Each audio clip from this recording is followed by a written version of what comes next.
ভগবান রাম কখনো আমাদেরকে আদেশ দেয়নি যে রামনবমীর দিন তরোয়ারি নিয়ে মিছিল করে অন্যের উপর শক্তি প্রদর্শন করার। রামনবমীর মিছিল মসজিদের সামনে গিয়ে গুন্ডামি অসভ্যতামি করার জন্য নয়।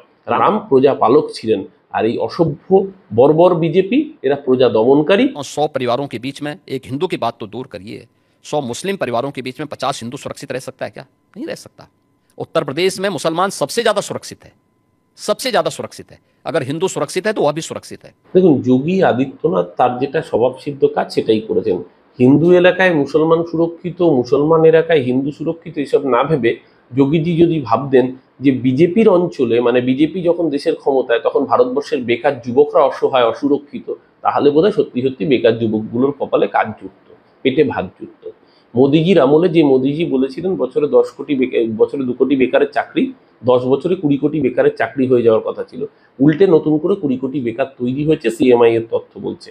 আমি তো বলবো হিন্দুর আমলে মুসলমান সুরক্ষিত, মুসলমানের আমলে হিন্দু সুরক্ষিত, এইসব ছেদো কথায় না গিয়ে বিজেপির আমলে বেকাররা অসুরক্ষিত, বিজেপির আমলে কৃষকরা অসুরক্ষিত, বিজেপির আমলে মহিলারা অসুরক্ষিত, বিজেপির আমলে ভারতের সংবিধান অসুরক্ষিত, বিজেপির আমলে গণতন্ত্র অসুরক্ষিত। সবার উপর হামলা করেছে যারা, তার নাম ভারতীয় জনতা পার্টি। বিজেপিকে আপনি যদি অর্থনীতি নিয়ে প্রশ্ন করেন, বিজেপি ঢোক গিলবে। বিজেপিকে বেকারত্ব নিয়ে জানতে চাইলে বিজেপির সামনে কোনো প্রশ্নের উত্তর নেই। তো বিজেপি যখন দেশের মানুষকে উল্টে এ রাজ্যের বুকে 100 দিনের টাকা দেয়নি, আবাসের টাকা দেয়নি, সমস্ত সরকারি প্রকল্পে বন্ধ করে দিয়েছে অর্থ, সেই জায়গায় দাঁড়িয়ে বিজেপির সামনে হিন্দু মুসলমান ছাড়া আর কোনো করার রাস্তা নেই। তাই ওরা ওদের চিরাচরিত পদ্ধতিতে নেমেছে। সামনেই রামনবমী আসছে। আমরা নিজেরা যারা হিন্দু ধর্মের উপাসক, আমাদের কাছে ভগবান রাম আরাধ্য দেবতা, তিনি আমাদের হৃদয়ে থাকেন। ভগবান রাম কখনো আমাদেরকে আদেশ দেয়নি যে রামনবমীর দিন তরোয়ারি নিয়ে মিছিল করে অন্যের উপর শক্তি প্রদর্শন করার। রামনবমীর মিছিল মসজিদের সামনে গিয়ে গুন্ডামি অসভ্যতামি করার জন্য নয়।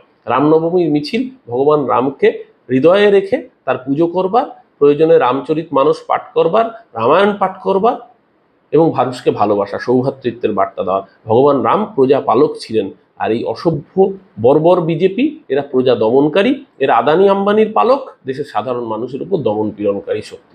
যোগী আদিত্যনাথের সুরেই এদিকে অর্জুন সিং তিনি বলছেন যে বাটোকে তো কাটোকে, তিনি বাংলাদেশ। অর্জুন সিং বলুন তো, একটা দেরানার ফেরেববাজ।